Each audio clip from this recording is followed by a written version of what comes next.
Hi, this is the First 2 Years, an early careers podcast from the Ken.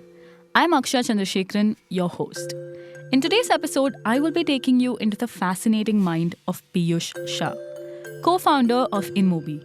His entrepreneurial journey has seen numerous pivots, innovations, and many unconventional choices. Piyush's career path is anything but linear. It's kind of like a road trip.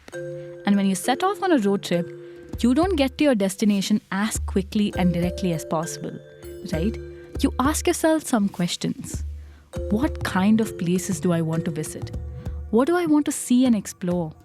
Sometimes you make detours and take the more scenic, longer route to reach your destination. That's exactly how Piyush's career was. He started with mechanical engineering at Delhi College of Engineering.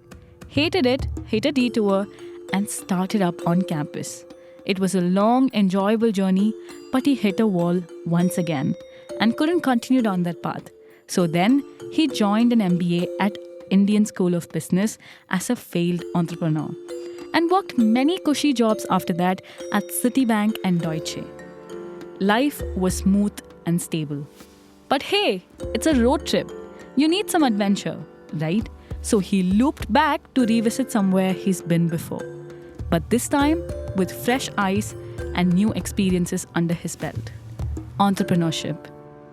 His wild road trip led him to Inmobi, best known as India's first unicorn, where Piyush is the co-founder and president of Glance, another subsidiary of Inmobi Group. I spoke to him about career pivots, following curiosity and not passion, the worst career advice he's ever received, and so much more. I hope you enjoyed the conversation as much as I did.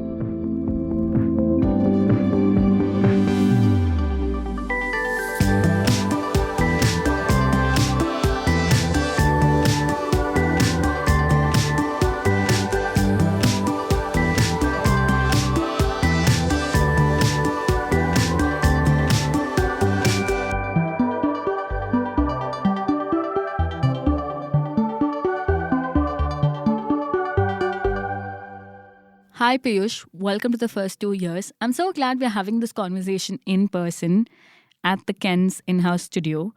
And when I was reading up about you for this conversation, right, I found this fun factoid that you planned on co-authoring this book called Loving What You Do and Doing What You Love when you had started up on campus during your engineering days, probably when you were 19 or something.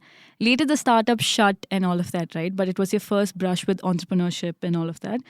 And so I wanted to start by asking, do you now love what you do and do what you love? Absolutely. And I'm so glad that I had the luck and the fortune to have discovered that thing for myself. It takes a long time to discover these things for yourself. And thank God I did that. And thank God I went through all the travails and failures around that.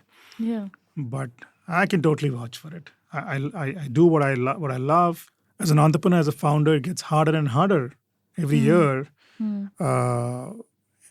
It gets more intense and crazy, and you feel like crying at times. Yeah. But you still enjoy it and you love it. And I feel that I'm privileged that I could discover that passion, that preference, and the choice I made early on, and I stuck to it. I like what you said about passion being a luxury, right? And not everybody has the luxury to follow their passion. And one of my favorite analogies from one of my favorite books called Big Magic by Elizabeth Gilbert, where she says there are two kinds of people, Jackhammers and hummingbirds, right? Jackhammers are people who always knew what they wanted to do and kind of hammer away at it and get really good at it and then become successful, right? And hummingbirds, they don't always know what they want to do, but they flit a lot. They go from one place to another, but they also have multiple passions and multiple interests, and they kind of cross-pollinate ideas and create something unique and eventually be successful also, right? And there is a lot of aspirational quality to being a jackhammer because you always knew what you wanted to do, and people reward jackhammers a lot more than hummingbirds. And when I was reading up about you, I felt like you were a jackhammer, right? Trying to do entrepreneurship at 19 and you're back to being an entrepreneur again. And your interest in entrepreneurship has always been like a common thread throughout your career. So, would you identify as a jackhammer? That's an interesting way to say it. I never thought of myself as a jackhammer. And my general interest and keenness in startups, like ever since I was 15 years old, one could say that, in my head, I discovered कि यार ये मजा आएगा. This will be nice. This is something I want to do, and I felt a lot more convinced when I did my first one. When I was 19 in third year of engineering college, like back at 1999. Yeah. And then I did that and I tasted blood and I failed. And funnily, when I failed the first time in a big way, is when I became far more determined that this is it. This is what I'll enjoy. This is what I'm meant to do. And I will keep doing this. So I think I would say that this is that passion was interesting.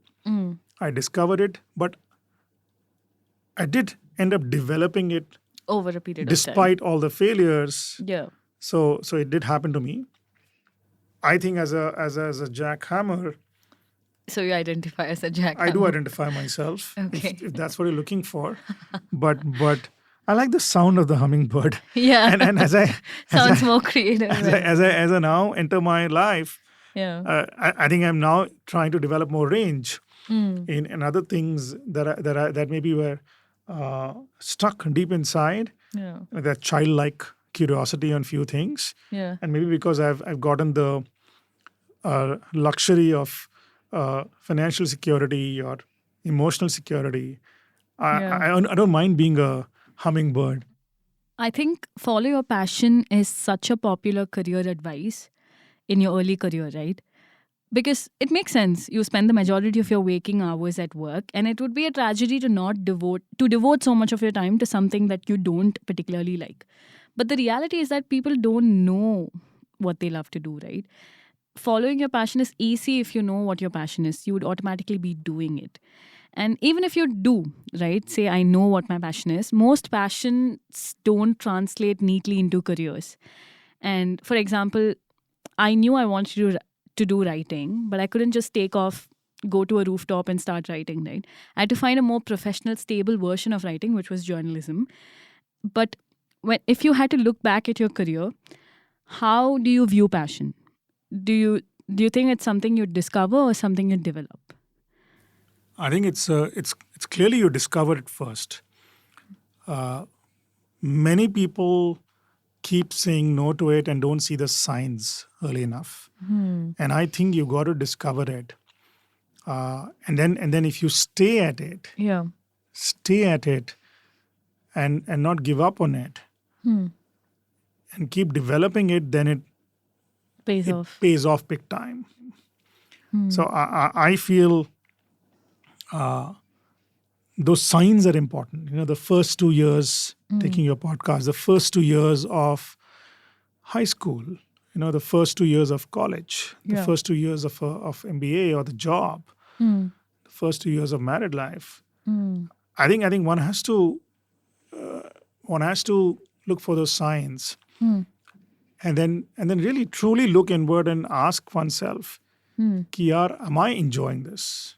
And I think that's that one thing that I thank God I did that 2-3 times and took those bets and discovered that thing. So, like when I was in engineering college, first 2 years engineering college, mechanical some course, and I was so bad with lathe machines and mechanical stuff, and I just was not enjoying it. And then at that time, by the third year, saying, "Hey, I'm not enjoying this. I will never be good at this. What am I liking? What am I loving to read? is what was happening. So that discovery, and you keep discovering new ways of looking at that same passion and chisel it on and on. So yeah, I think people have to discover it, keep developing it despite the failures. Yeah. It's not that once you discover your passion, you'll Happy. crack it Yeah. the first time, second Happily time. ever after. Yeah. So I think staying on it is really important. Yeah. And I think that's been my learning. Staying on it, if you stay on it long enough, it will pay off, and eventually, when all's well that ends well. So Yeah. just look at that. Piyush, would you say you were curious or were you passionate? Because you were saying that you have to see those early signs, right? And that to me sounded a lot like curiosity than passion. And the reason why I'm making that distinction is because curiosity is a less daunting word than passion, right? Because curiosity is every day and passion feels like it's very rare, to come by. It's just like, hey, these are the early signs. That's interesting. This is piquing my interest. I should go down this path and see where it leads me to. So, which is why I'm asking. No, it's a very, very nuanced question. And in hindsight, it feels like passion. No, if we retrospect these things, it all feels all good and hunky-dory, and as if there was a method to the whole madness and a passion to the whole madness. You're right. What do those signals mean, the signs mean? It means you come back from a full day of college and you don't feel that you enjoyed. And in the evening, when you get that 15-minute time with the computer lab at that time with a dial-up modem, what are you wanting to read? Yeah. What do you spend time reading and feeling and imagining and dreaming? And that is that curiosity and what is piquing your interest, to take your point. Yeah. And doing this again and again. It means when I was in my banking career, like right after my MBA, Yeah. and Citi. joined Deutsche Bank, Citi and Deutsche Bank. Yeah. The first 2 years of Deutsche, it meant when everyone around you was saying, hey, you're doing a phenomenal job.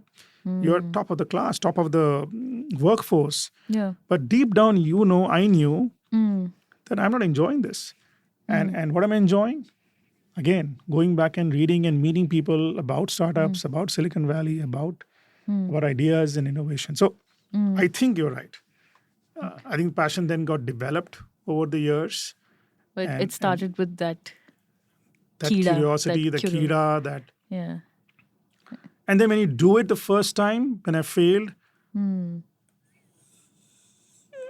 there was this nasha that, oh, if this is what it means, then this is what I want to do, for sure.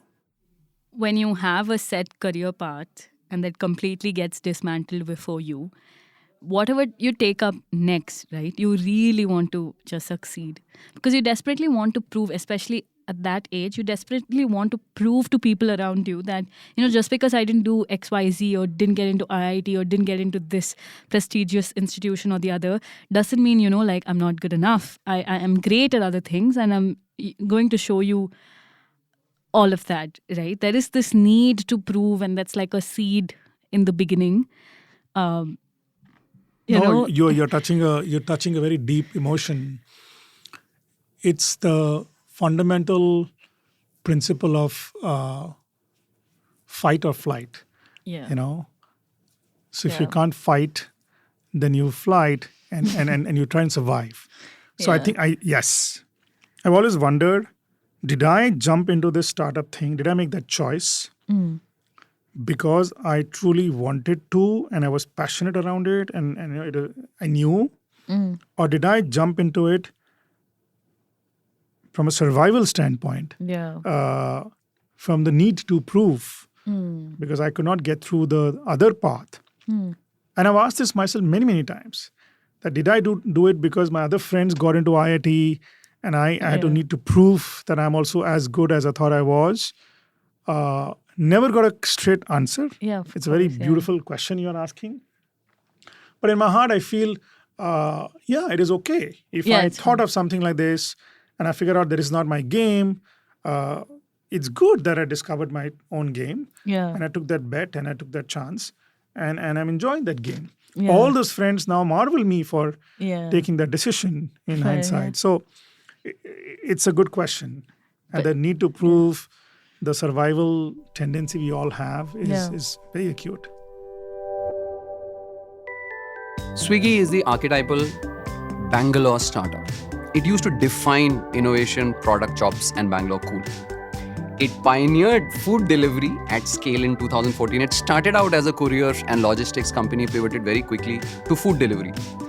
Because of those origins in logistics and courier, I would argue, and a lot of people agree, that Swiggy always was known as a company that had these real solid operational chops, right, which many others did. It did things that others couldn't. Swiggy's product was considered the gold standard of both UX, user experience, and UI, user interface. Slick, intuitive, and whimsical. Zomato was always great at branding and advertising, but Swiggy, at least to me, was the undisputed king of product.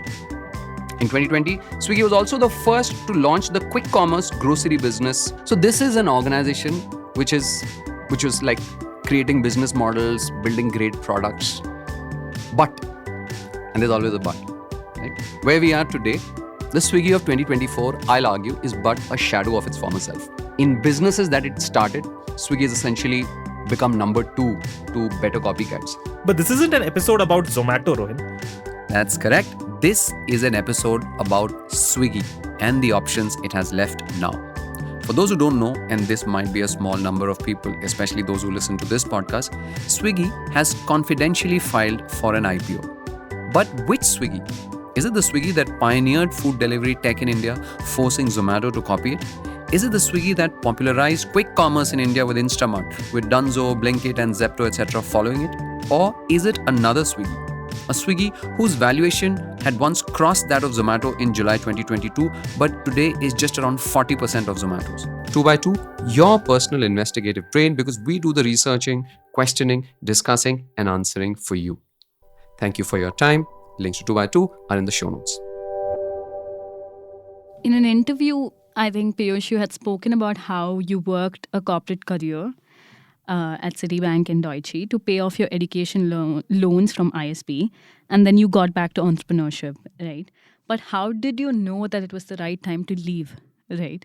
Because for so many people, the first year on the job is not a great year, and it would be very easy to get discouraged and think, oh, I thought this was for me, but this is not. So I don't know what to do. But how did you? And it's also a cushy job that pays you well, so you could have easily gone down that path. So how did you know it was the right time to leave? It's a simple reason. I wasn't enjoying myself. My bosses, my colleagues said, hey, you're doing so well. I was getting promoted each time. I was top quartile, whatever, in terms of promotions and bonuses and whatnot. But I knew deep down that clearly I'm not putting in my 100%. And these guys are leveraging only 5% of what I want to do in life. And there were times when my bosses would ask me to do something. It's back to that lathe machine example in engineering. And someone asked me to do something in the bank. And I said, why am I doing this? I don't enjoy this. I'll never be very good at this. There are others here who are so good at this and who are passionate about it. And I'm intelligent, so I will do well that way. But I'll never do really well, or because I don't enjoy it. So I think it's around that 2007 time frame. Yeah. When I did feel that Kida came back. Maybe I had paid off some bit of my ISB loan. But frankly, it was not about just the loan. I think it was just the thinking, hey, when you come back in the day, in the night, in that 30 minutes, those 30 minutes of reading about what's happening in the Silicon Valley, in the startup world, and all of that gave me the high. And I felt, hey, this is what high meant. Then I should get back into that game. And I started looking to start up. And that was the time the bus was really And there was a time when peaking. the Lehman happened, Lehman happened. 2008. Oh, yeah, 2008. 7 and 8, Yeah. and bad time to leave a job, Yeah. To bad be time honest. to leave Deutsche Bank, frankly. Yeah. But I did, and I actually delayed. I should have joined Inmobi a bit earlier. But then I did that. I joined them, and that's when things took off. Okay, let's talk about Inmobi, right? How did Inmobi come into your life, right? How did that initial meeting happen? Well, that's another story. Sorry. It was pure serendipity. I was looking to start something of my own. Yeah. I had tasted blood in the Pele, the first startup. Yeah. And then I met another friend of mine from school who heard me and who said, "Hey, I know Naveen from McKinsey, and he's doing something, and you guys should meet." And that time I distinctly remember, I went to Delhi and met Kunal and Rohit, who had just come back, wanting to start something like Snapdeal. And I met Naveen and Abhay and Mohit and Amit in Bombay, who were just starting M-Coach. And that's how we M-Coach met. times, yeah. That's how we met in Bombay. And I told them, hey, I just don't think your thing is going to work, that particular product. M-Coach, yeah. But I love the vibe. Yeah. I love the As ambition. the kids these days say, vibe, yeah. I love the ambition. Yeah. I love the audacity. Yeah. I love the way you're talking about this.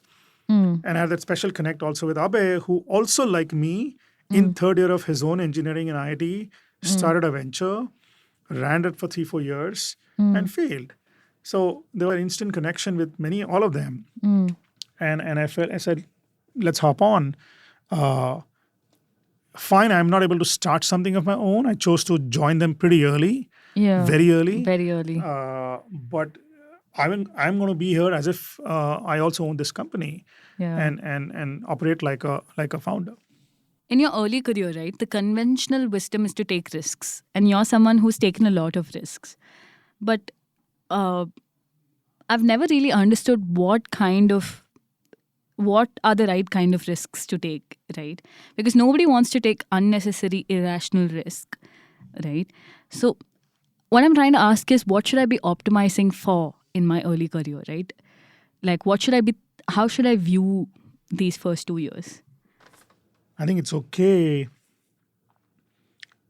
It's okay to take risks early on to discover what you're going to enjoy. That's the only thing one should optimize for. That's, if you take the risk early on, Yeah. and try 1, 2, 3 things and discover that feeling inside Yeah. through the science, that is the best risk one can take.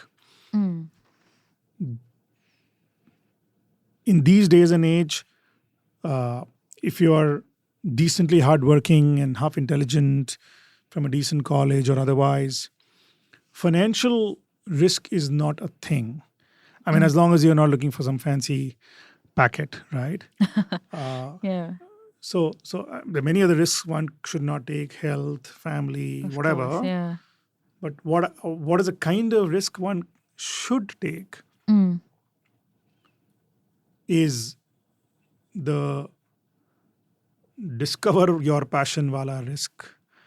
It pays off. And it pays off, because trust me, if you don't take the risk in the first 2 years of this first job, 10 years from there, it'll haunt you,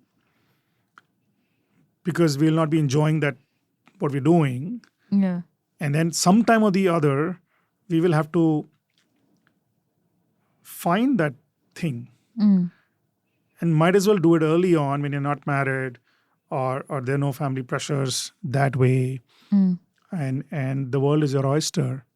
I strongly believe in it. I think in India, whenever I go to any college and talk about anything, Yeah. I feel, why would you sit for placements for large companies that way, what would it mean for each person to try different things and not look for stability necessarily? So that's the kind of thing I feel is important. And the more you take it early on, the lesser angst you create for yourself later. That doesn't mean, by the way, is the first thing is going to work out. Of course, yeah. But- The reason why I asked you also is because you had that experience of the failed startup, right? It's easy to overcorrect for that failure with less experimentation and less ambition and making more stable choices, right? But you didn't overcorrect for it, but you went right back, right? Most people and it's a statistic that most people who join their first job after a B school leave within 12 to 18 months. So most people, the dream day zero offer, most dreams are quelled within your first job. And most people do tend to know that this isn't what they want, but they continue down that path, right? Like they find another company, another 3 years, another 5 years, and then it's a cycle, right? Which is why I wanted to ask you that question, that you didn't overcorrect for it and you went right back and you ended your city and Deutsche at a time that was, of course, it was serendipitous, not everything was planned, but it's pretty rare and unconventional. Yeah. And I think this is when the stars also need to align at times, because I was looking for it, I was reading about it, Yeah. I was asking people, talking to people. I think these people came to my life, and when they came, I hung on to it, right? Grabbed it, I yeah. grabbed it. I felt that this is again the choice to be made, and one has to just maybe look out for these things. Okay, next few questions, I'm just going to treat it like a rapid fire, right? What's the worst career advice you've ever received? Before I was joining Inmobi that time, I met a friend in private equity. And he made this, I was not sure about the decision that time, to jump ship or stay on at Deutsche. Oh, He gosh. made a massive spreadsheet, talked about the probability, the gains, the bonuses, how it'll compound for me, all that mumbo jumbo, and said, you should not join because the probability of your success is low, and see how you'll gain financially and whatnot, and the certainty of that. And that was the worst advice I had gotten. I think I chose Dil over Dimag. He, of course, rightfully so applied the Dimag, but thank God Did not I didn't listen to him. What is one conventional wisdom about careers that you think is completely wrong and shouldn't be passed on? I think conventionally there's too much about discovering will happen. If you can start loving your job in some time, try and adjust and accommodate. Yeah. I think I would be very careful. I think let's keep looking for those signs Yeah. and ask ourselves, what are we enjoying and not enjoying. Yeah. There's a very thin line between tolerance, patience versus that maza. Yeah. And I think one needs to maybe discern that well. So long answer. But no, that's okay. Yeah. Whose career path do you admire the most and why? I'd say my father. I saw how he was a accomplished professional, yet as an entrepreneur, built a range of businesses, failed in many, succeeded in some, but most importantly, also invested in society and societal impact. And that is something that I have not gotten around to. So that's one person who Really? I really admire. And nowadays, I really like the nudge. I feel I know Atul well. We studied together in ISB, worked together in Inmobi. I love the way he's applying that aggression for a unicorn. I always say nudge is the most, like the unicorn in the nonprofit space. Aggressive, professional, entrepreneurial, and yet creating societal impact. So that's one thing that I think I'm somewhere missing in my life Yeah. between my father and what I see in the Nudge. When you break your job down into different tasks, which ones do you enjoy the most and which ones do you enjoy the least? Are there adjustments you have to make based on that? All the time. I think there's work that you're needed to do, required to do, meant to do, responsibility wise, and the kind of work that you want to do. And I feel even if it's 30%, it the rest of the 70% does not feel boring. So what I really enjoy doing is the part about unlocking people, their imagination, their ambition, and their true potential.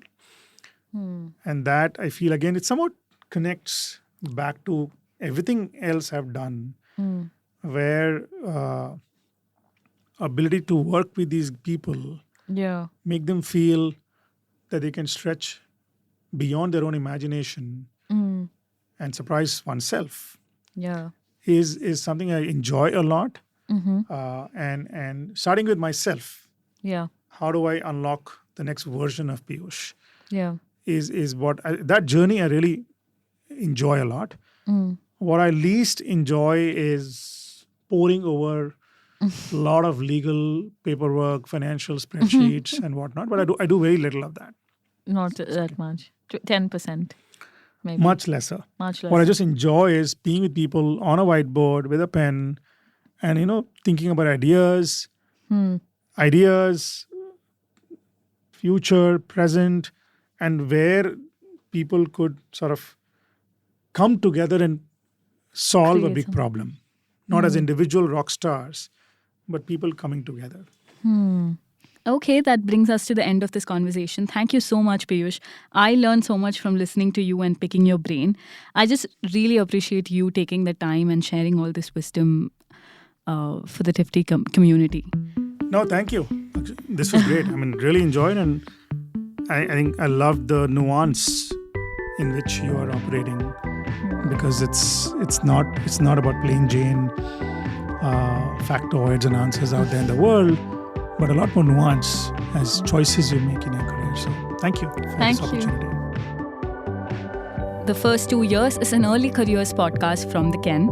The show is written, hosted and produced by me, Akshaya Chandrasekaran, with audio engineering by Rajiv CN. Thanks for listening. See you next Tuesday.